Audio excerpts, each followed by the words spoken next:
باقی کے 80% جو بچے ہیں ان کے لیے اس طرح کے ایجوکیشن سسٹم میں جگہ نہیں ہے. میں کہوں یا جیسے ڈی پی ایس ہے یا اس طرح سے شیمراک ہے اور بہت بڑے بڑے کالجز ہیں جو بہت ہیں. تو اب جیسے اس میں بھی ایک ادارہ ہے یونٹی نے جس طرح سے کام کیا, کیا آپ یہ سمجھتے ہیں کہ اس طرح کے صرف ایک ادارے سے باقی تمام امت یا پوری جو اسلامک کے لوگ ہیں ان کو فائدہ پہنچ سکتا ہے؟ یہ ٹاپک بہت ہی سینسیٹیو ہے, بہت ہی نازک ہے. میری کوئی پارٹی نہیں ہے, میں قسم کھا کر سکتا ہوں, میرا کوئی گروپ نہیں ہے, میری کوئی پارٹی نہیں ہے.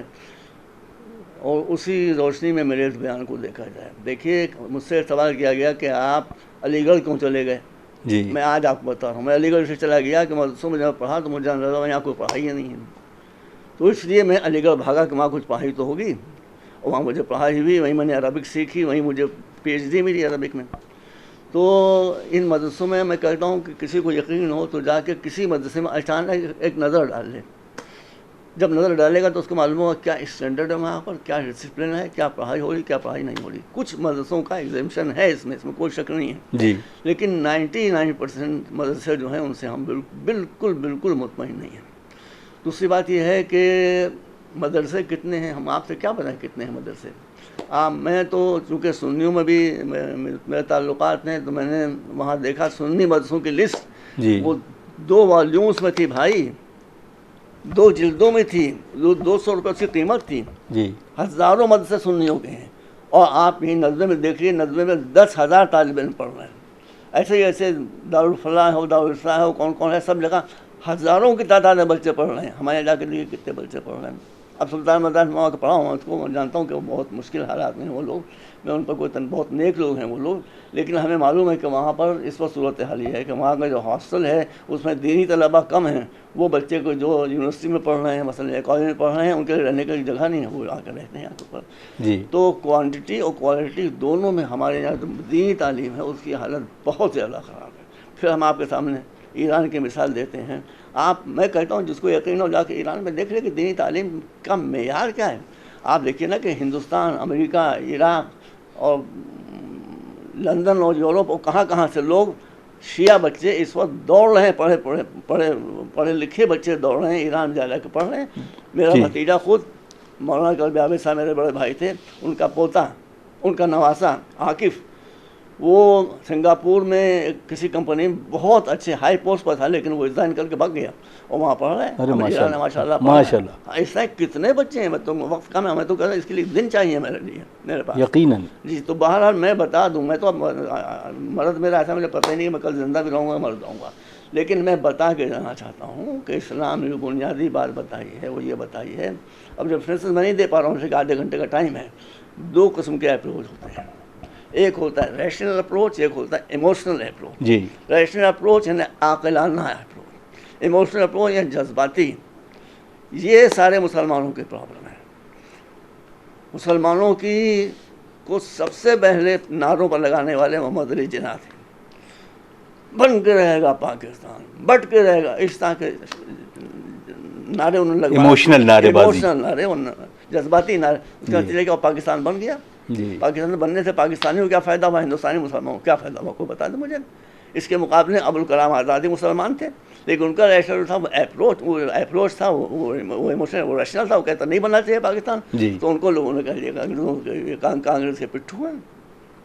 یہ بڑا مسئلہ تھا نا. لیکن ہم اس انٹرویو کے ذریعے تمام مسلمانوں کو, سنی ہوں شیعہ ہوں, 2 درخواستیں کرنا چاہتے ہیں. پہلے یہ کہ خدا کے لیے آپس کی لڑائیوں کو چھوڑیے. شیعہ, سنی, دیوبندی, حنفی, بریلوی, پھر چھوٹے چھوٹے گروپ بنے ہوئے ہیں, اس کو چھوڑیے. ہم لوگ سب لا الہ, ہم لوگ دیکھیے, ایک ہوتی ہے ملت, ایک ہوتی ہے امت. جی, ملت شیعہ ہے, ملت سنی ہے, لیکن امت تو ایک ہے. کیا شیعہ امت میں نہیں ہے, سنی امت میں نہیں ہے, وہابی سب امت میں ہے. تو مل کے بیٹھیے. ہم ابھی گئے تھے ملیشیا. جی, تو ملیشیا میں وقت بہت کم ہے, ہم کیا کریں. ملیشیا میں ہندو بھی ہیں, سکھ بھی ہیں, کرسچن بھی ہیں, یہودی بھی ہیں, شیعہ بھی ہیں, سنی بھی ہیں. آج تک وہاں 60 برس کی ہسٹری میں جھگڑا نہیں ہوا. ہم نے پوچھا یہ کیا آپ لوگ میریکل کر رہے ہیں, کیا جھگڑا نہیں ہوتا ہے اتنا. کہ بات یہ ہے کہ یہاں پر مذہبی منافرت پھیلانا قانوناً ممنوع ہے. اور اسی کے ساتھ ساتھ یہ کر دیا کہ یہاں پر چھوٹے چھوٹے ہال بنا دیے گئے گورنمنٹ کی طرف سے, جس میں آزادی کا آپ آئیے, جو آپ کے اسکالر سے بیٹھ کے آپس میں انڈرسٹینڈنگ پیدا کیجیے. وہ جب اختلافی مسائل ہوتے ہیں وہ آ کے بیٹھ جاتے ہیں, ہم ڈسکشن کرتے ہیں تو ایک دوسرے کو سمجھتے ہیں, اور آپس کے جو محبت کے رشتے ہیں وہ ٹوٹنے نہیں پاتے. یہی کام آپ یہاں کر سکتے ہیں. سرکار اگر اب سوال یہ کریں کہ جو مدارس ہیں جس میں جو بھی ایجوکیشن چل رہی ہے, جیسے بھی چل رہی ہے, ان کو اپلفٹ کیسے کیا جائے؟ کیا ان کو ماڈرن ایجوکیشن سے جڑنا چاہیے, یا جڑنا بھی چاہیے تو کس طریقے سے؟ ان لوگوں کو جو یہ پرائیویٹ مینجمنٹ کے تحت جو مدارس چل رہے ہیں, یا سرکار کی ایڈ کی وجہ سے طرف سے جو مدارس چل رہے ہیں, ان کا آپ کو کس طرح سے میسج ہوگا کہ وہ اپنے ایجوکیشن کو اپلفٹ کس طرح سے آگے کریں؟ دیکھیے یہ بہت سافسٹیکیٹڈ مسئلے ہیں, جی, بہت ٹپیکل مسئلے ہیں. ہم زیادہ کہنا بھی نہیں چاہتے کہ لوگ ہم کو دوڑا لیں ڈنڈا لے کے, تو ہم بہت رک کر گفتگو کریں گے. اس کی مختصر جو صورت ہے وہ یہ ہے کہ اسلام میں اب لوگ کہتے ہیں سید اور غیر سید. سید جو اوپر ہیں بیٹھے وہ, غیر سید جو نیچے, یہ کہاں ہے اسلام میں؟ قرآن مجید میں کیا ہے؟ قرآن مجید میں کہ ہل یستوی الذین یعلمون والذین لا یعلمون. صرف علم ہے, نالج ہے, ایجوکیشن ہے جو انسان کو اوپر اٹھاتی ہے, اور جہالت ہے جو انسان کو نیچے گرا دیتی ہے. بے شک. تو ایک سید صاحب ہیں, وہ جاہل کلٹ ہیں, تو وہ کہاں سے اوپر ہو جائیں گے؟ ایک غیر سید ہے, اور ابوالکلام آزاد سید تھے, کہاں پہنچ گئے؟ یہ ساری باتیں قوم. اور دیکھیے ہماری باتیں بہت آسان ہیں. ہمارے یہاں ہم شاید اگر ہم زندہ رہ گئے تو ہم 3-4 سال ڈٹ کے اسی پر کام کریں گے. ہماری کسی سے لڑائی نہیں ہے, ہم سب کے مسئلے بھی جانتے ہیں کیا ہیں, لیکن ہمارے یہاں ممبر ایک ایسی طاقت ہے بے شک کہ جو جدھر چاہے قوم کو ڈائیورٹ کرتے ہیں. جزاک اللہ. سرکار ممبر کی آپ نے بات کی, میں نے ایک آپ کی تقریر میں ایک مجلس میں سنا تھا, آپ نے ایک لیبنان کا واقعہ نقل کیا تھا کہ وہاں پر جب لوگ گئے, کوئی عالم دین گئے, انہوں نے دیکھا کہ اس طرح کے روا روی کا عالم ہے اور ملت جعفریہ جو ہے وہ بکھری ہوئی ہے, تو انہوں نے پہلے وہیں کے لوگوں کو اٹھایا اور کس طریقے سے. تو میں چاہتا ہوں کہ وہ واقعہ ایک بار پھر سے آپ ہمارے ناظرین کے لیے بھی شاید مشعل راہ ہوگا اور ہم لوگوں کو بھی فائدہ دے دیں. دیکھیے یہ لبنان میں شیعوں کے حالات, وہاں پر 3 کمیونٹیز ہیں, سنی, شیعہ اور کرسچنس. جی, آپس میں کوئی لڑائی نہیں ہے. وہ کرسچنس تو بہرحال ایجوکیٹڈ اور ترقی یافتہ قوم ہے, یہ سنی بھی کافی آگے تھے. جی, تو وہاں ہم تو لبنان جا چکے ہیں نا, ہم نے وہاں کے قانون پر دیکھا ہے کہ صدر وہاں کا سنی ہوگا, وزیر اعظم جو ہے وہ کرسچن ہوگا, جی, اور جو اسپیکر ہے وہ شیعہ ہوگا. اس کے مگر وہاں کے جو جنوبی لبنان ہے جہاں پر شیعوں کی آبادی زیادہ ہے, جی, وہاں پر شیعوں کی حالت یہ تھی, اب ہم کچھ کہیں تھے, جیسے مفتی گنج جو کشمیر محلے کے شیعہ بیچارے دبلے, نہیں ہم کو مذاق تھوڑا, نہیں سچ ہے, دبلے پتلے سوکھے سہمے فاقہ زد خالی بھیک مانگنے والے. تو وہ گئے, انہوں نے وہاں کے حالات دیکھے. جی, تو ان کا شیعہ مذہب کتابوں میں کچھ اور ہے اور ہمارے میں تو کچھ اور دکھائی دے رہا ہے. جی, تو دوسرا دکھائی دے رہا ہے بالکل. وہ ان کی ذمہ داری تھی. وہ ممبر کی جو طاقت ہے, انہوں نے وہاں پر ممبر کے ذریعے سے اسکول اور کالج کھولنے کی تحریک چلائی. اور جہاں خلوص ہوگا وہاں اللہ ضرور کامیابی دے گا. بے شک, یقیناً. وہ مخلص تھے, پیسہ نہیں چاہ رہے تھے. نتیجہ یہ ہوا کہ اس سے لوگوں میں بیداری پیدا ہوئی. وہ عالم دین تھے, معمم تھے, اور اپنے وقت مرزا تھے. تو وہاں کا مسد انہوں نے وہاں پر کام کیا, اسکول وغیرہ تھے وہ کھلے. اس کا نتیجہ کیا ہوا؟ اس کا نتیجہ یہ ہوا کہ لبنان کے وہ شیعہ, میں بالکل حلف اٹھا کہہ سکتا ہوں کہ میں صحیح کہہ رہا ہوں, لبنان کے وہ شیعہ کہ جو کچلے ہوئے تھے, پسے ہوئے تھے, ذلیل تھے, رسوا تھے, آج اتنے طاقتور ہو گئے کہ اسرائیل کسی سے نہیں ڈرتا مگر حزب اللہ سے ڈر رہا ہے. بے شک. تو یہ سامنے مثالیں موجود ہیں. تو میرا کہنا تو یہ ہے کہ اس میں گفتگو کی ضرورت ہی نہیں ہے. میں نے کیا اس کے لیے دل چاہیے گفتگو کرنے کے لیے. تو میرا بہت دل کا درد ہے کہ جس کو میں اگل رہا ہوں یہاں کے اوپر. تو میں کہوں گا کہ یہاں پر ایک علماء کا ڈیلیگیشن یا ایک روشن فکر افراد ڈیلیگیشن جائے, 1 مہینہ بھر وہاں پر رہ جائے ایران میں, وہ دیکھیں وہاں کیا سسٹم ہے. اسی سسٹم کو یا اسے ملتا جلتا سسٹم یہاں کے حالات کے موافق بنا کے, اور اسی اسپرٹ کے ساتھ. اب اسپرٹ کی بات آتی ہے, میں آپ کو بتاتا ہوں. جب میں نے یہ ایجوکیشن اسکیم شروع کی ہے تو میں گیا ایران. پہلے میں زیارت کے لیے نہیں گیا تھا. اس دفعہ میں گیا کہ ایران نے ایجوکیشن سسٹم کون سا اختیار کیا تھا. میرا وہ لوگ لحاظ رکھتے ہیں. تو میں نے جب اپنا مقصد بتایا تو انہوں نے کہا آئیے ہم آپ کو ایک ایسی یونیورسٹی دکھاتے ہیں جہاں کسی کے جانے کی اجازت نہیں. اس یونیورسٹی کا نام ہے یونیورسٹی کا دانشگاہ پاسداران. جو ان کا پادان کلاس صرف ان کو پڑھایا جاتا ہے. میں گیا وہاں, زبردست یونیورسٹی ہے, وہ اسٹینڈرڈ اس کا بہت اونچا ہے. وہاں پہ ایک لڑکا میرے پاس آیا, میں اس سے فارسی بول رہا ہوں, اس نے انگریزی بولنا شروع کی, فر فر فر فر فر فر. میں کہ تم نے انگریزی کہاں سیکھی؟ اب سنیے گا. اور جو سامعین ناظرین ہیں وہ دیکھیں, میں بہارت فشری کہتا ہوں, اس میں ایک لفظ نہیں. ایک لڑکا میرے پاس چوڑا چکلا, کوئی 22-25 سال کا, گورا چٹا, یہ اس کی کرائیاں رکھی ہوئی. تو مجھ سے میں نے کہا بیٹا تم نے انگریزی کہاں پڑھی؟ کہ لے میں ایران سے جب عراق کی جنگ ہو رہی تھی تو اس وقت ایرانی آرمی میں تھا جی, اور مجھے عراقی فوج نے گرفتار کر لیا, گرفتار کر کے مجھے جیل میں ڈال دیا. تو میں جب نماز پڑھتا تھا تو سپاہی وہاں کے میری پیٹھ پر کوڑے مارتے تھے, لیکن میں نے نماز نہیں چھوڑی. میں نے کہا اس کے بعد میں نے کہا تو بھائی پوچھا انگریزی کہاں؟ کہ لے میں بتاتا ہوں آپ کو. تو اب میں ڈھونڈ رہا تھا یہاں کوئی انگریزی, ایک عراقی تھا وہ اچھی انگریزی. میں نے اس سے کہا کہ بھائی میں انگریزی پڑھنا چاہتا ہوں. کیسے پڑھو گے تم؟ نہ یہاں سلیٹ ہے, نہ قلم ہے, نہ کاغذ ہے, نہ کتاب, کوئی طریقہ نکالو مجھے پڑھا دو جی. تو میں نے اس سے کہا کہ یہ میری کلائی جو ہے, اس پر میں وہ جو خاردار تار نہیں ہوتے ہیں اس سے تم لکھ کے مجھے پڑھو. اللہ اکبر. واللہ معافی کرتا. اور میں نے اس ABCD جو تھی وہ سلیٹ پہ لکھنے کے بجائے وہ جو خاردار تار تھا, وہ اس کا چربیر بھی بہت تھی, ابھر آتا تھا, اس رات میں نے پڑھی. آج مجھے انگریزی فرسٹ کلاس آ رہی ہے. یہ جذبہ ہونا چاہیے, یقیناً یہ جذبہ ہو. میں قوم کے نوجوانوں سے کہوں گا کہ دیکھیے یہی ایجوکیشن ہے. 2 چیزیں ہماری قوم میں آ جائیں, ایک ایمان آ جائے, ایک ایجوکیشن آ جائے. یہی 2 چیزیں ایران میں ہیں, سنی اور شیعہ سب سن لیں, جس کی وجہ سے سعودی عرب نے, منحوس نے گھٹنے ٹیک دیے امریکہ کے سامنے, قطر نے گھٹنے ٹیک دیے امریکہ کے سامنے. جتنے مسلم ممالک تھے ان سب نے سعودی عرب کی پوجا شروع کر دی. ایک ایران جو تھا وہ ڈٹ گیا, اور ڈٹا تو کیسے ڈٹا؟ عزت کے ساتھ ڈٹا ہوا ہے. حال دیکھا ہے آپ, نہیں دیکھا؟ بے شک. بس تو اگر وہ قوت حاصل کرنا چاہتے ہیں تو اس کے لیے 2 ہی راستے ہیں, ایمان صحیح معنوں میں معرفت کے ساتھ, اور ایجوکیشن. بس سرکار میں چاہوں گا, کیونکہ وقت بہت تیزی سے آگے بڑھ رہا ہے, میں چاہتا ہوں کہ اب بات ہم کرتے ہیں اپنے انسٹیٹیوشن کے بارے میں, خاص طور سے یونٹی ہے, یا جو آپ کا علی گڑھ میں جو ایک بہترین اسکول چل رہا ہے.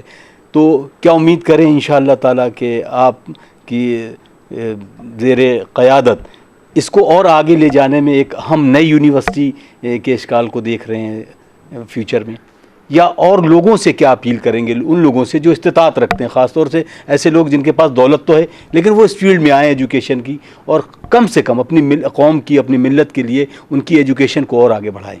دیکھیے جب مسلم یونیورسٹی علی گڑھ بن رہی تھی, میں یہاں سے اٹھاتا ہوں بات کو, 5 منٹ ختم کرتا ہوں, تو سر سید جو تھے وہ بیچارے, ان کو نہ سر سید زندہ باد کی خواہش تھی, نہ تصویروں کی. کسی چیز جو کام کرنے والا ہوتا ہے اس کو پروپیگیشن کی ضرورت تھوڑی ہوتی ہے, وہ تو ظاہر سی بات ہے, بالکل کام کرتا چلا جاتا ہے, اور پتھر کھاتا ہے, ڈھیلے کھاتا ہے, مرد آباد نعرے لکھتے ہیں, وہ کام کرتا چلا جاتا ہے. سر سید کی صورتحال تھی. خیر تو مختصر یہ ہے کہ وہ اس زمانے میں جو راجہ صاحب محمود آباد تھے, یعنی محمود راجہ صاحب جو ان کے والد جی, وہ مسلم یونیورسٹی کے بہت خلاف تھے. یہ میں نے پڑھا ہے, تاریخ میں پڑھا ہے. تو سر سید ان کے ہی پہنچ گئے, انہوں نے دکھانا, اب وہ لوگ بااخلاق تو لوگ ہیں, راجہ محمود آباد ان کا اخلاق مشہور ہے جی. تو وہ یہ نہیں چاہتے میں نکل کو, میں آپ سے ملنا نہیں چاہتا. وہ انہوں نے بٹھا رکھا, 2 گھنٹے بٹھا رکھا سر سید, تو بیٹھے رہتے نام سے ڈرائنگ روم میں. اس کے بعد کہہ لیں سر سید صاحب, میں نے آپ نہیں سمجھ رہے کہ میں یونیورسٹی کا مخالف, آپ کو اطلاع نہیں ہے. کہ لیں میں جانتا ہوں کہ آپ یونیورسٹی کے مخالف ہے, لیکن میں آپ پاس آیا ہوں. ان کا کہا ہے کہ میرا ہاتھ پھیلا ہوا ہے, اس پہ آپ تھوک دیجیے, میں لے کے چلا جاؤں گا. بس سر سید کی بھی ایک شخصیت تھی, وہ تھوکا تو نہیں, انہوں نے پورا محمود آباد ہاسٹل اتنا بڑا بنوا دیا. یہ جب اسپرٹ ہوتی ہے اس وقت, جب آدمی تھکواتا ہے اپنے اوپر, ہار نہیں پہنتا, مڈل نہیں لگاتا, جب وہ تھکواتا ہے اپنے ہاتھ کے اوپر, تب کام پام آگے بڑھتا ہے. یہی مدن موہن مالوی بنا, ان کو دیکھ لیجیے, ایک آدمی نے پوری یونیورسٹی بنا دی. تو ایک آدمی اور 2 آدمی کا سوال نہیں ہے, اصل خلوص, اسپرٹ اور ویژن کا سوال ہے. اگر آپ نیتا اور ہیں, ہم دیکھیں صحیح صاحب بات کرنے وقت ختم ہو رہا ہے, ملک کو تباہ کیا یہاں کے نیتاؤں نے جی. ہمارے پاس کچھ لوگ آئے تھے مختلف پارٹیوں کے, ہم نے ان سے کہا کہ دیکھیں یہاں کا مسئلہ یہ ہے کہ الیکشن کے بعد جب نئے نیتا آتے ہیں تو ان کا وزن بڑھتا جاتا ہے اور دیش کا وزن کم ہوتا جاتا ہے. واہ, وہ پھولتے جاتے ہیں, دیش پتلا ہوتا جاتا ہے. تو ہم نے کہا اس سے کوئی کام ہوتا ہے, آپ دیکھیں یہاں کرپشن کتنا ہے, اس وقت کو کہنے کی بات نہیں ہے. تو ایجوکیشن جو ہے اس کے ایمان کے ساتھ, صحیح ایمان کے ساتھ, یہ بہت نازک باتیں ہیں. ذرا سے میں گروپ بن جاتے ہیں یہاں کے اوپر, تو ہم نہیں چاہتے کوئی نیا گروپ فارم کرے. ہم جب انشاءاللہ اگر ٹھیک ہو کے نکلیں گے تو جتنے بھی گروپ ہیں, ہماری کسی سے لڑائی نہیں ہے, ہم سب کے پاس جائیں گے ہاتھ جوڑے ہوئے, ہم کو آپ سمجھا دیجیے آپ کیا چاہتے ہیں, ہم آپ سے لڑنے نہیں آئے ہیں، آپ کی آئیڈیالوجی کو سمجھنے آئے ہیں. اس کے بعد انشاءاللہ ہم کو امید ہے کہ وہ لوگ ہمارا ساتھ دیں گے. کم سے کم یہ سمجھ لیں گے ہم کسی کے مخالف نہیں ہیں.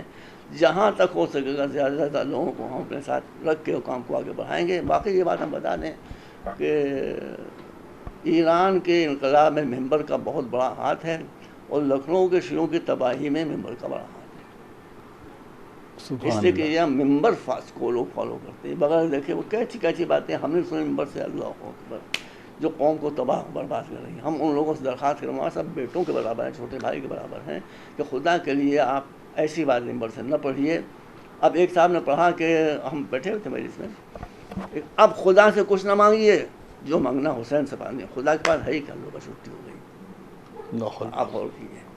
تو یہ اس طرح کی چیزیں جو ہیں صرف چند ٹکوں کے لیے واہ واہ اللہ اکبر حیدری کے لیے مناسب نہیں ہیں. بہت ادب و احترام سے کہہ رہے ہیں. ہم لڑیں گے کسی سے نہیں، ہم سب کو سمجھائیں گے نہیں، تو پھر دیکھا جائے گا، دیکھا کیا ہوتا ہے. بہت بہت شکریہ ڈاکٹر صاحب. آخر میں چاہیں گے کہ یہ پوری گفتگو کا محاصل ایک میسج کی شکل میں ہمارے ناظرین کے لیے، وہ میسج وہی ہے جو میں نے عرض کیا ہے.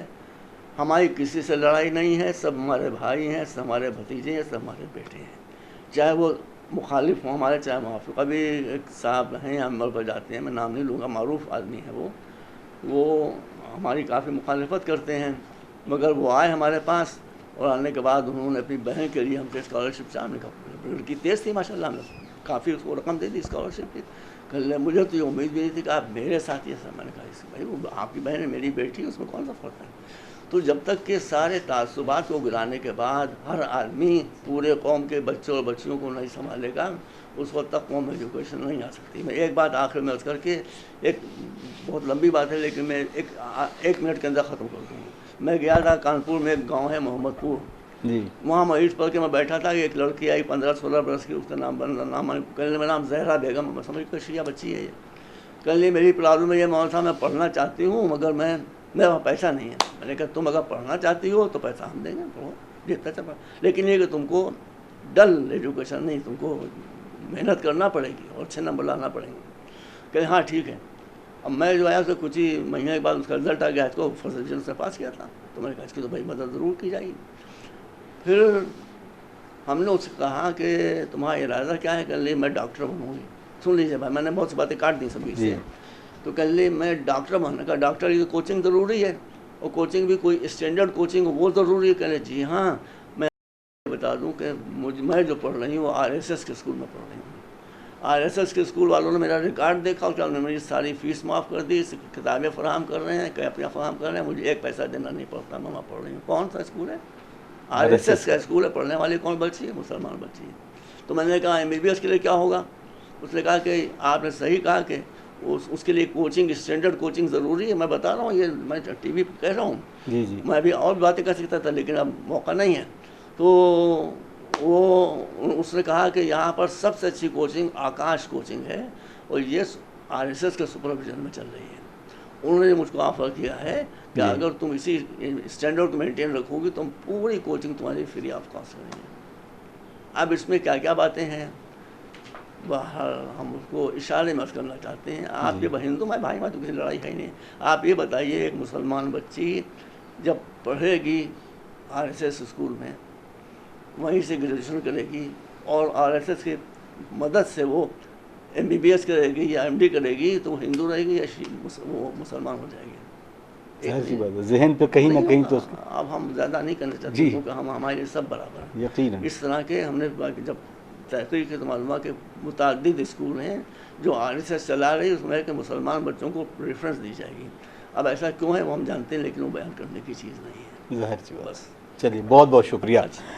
ناظرین آپ دیکھ رہے ہیں خاص پروگرام، اور ہم سے محو گفتگو تھے علی جناب مولانا ڈاکٹر قلب صادق صاحب قبلہ. آپ اور ہم مل کر دعا کریں کہ جناب کی صحت اور سلامتی کے لیے، خاص طور سے کیونکہ ان کی قیادت اور ان کی سرپرستی اگر ہمیں ملتی رہے تو شاید ہماری ملت اور ہماری قوم کے لیے باعث فخر بھی رہے گا، اور ہمیں ایک مشعل راہ قائم ملتی رہے گی. امید کرتے ہیں ناظرین آپ کو یہ پروگرام پسند آیا ہوگا، اور اس طرح کے پروگرام کے ساتھ آپ کا میزبان اطہر کاظمی ہمیشہ حاضر خدمت رہے گا. ہمیں دعاؤں میں ضرور یاد رکھیں. السلام علیکم ورحمۃ اللہ وبرکاتہ.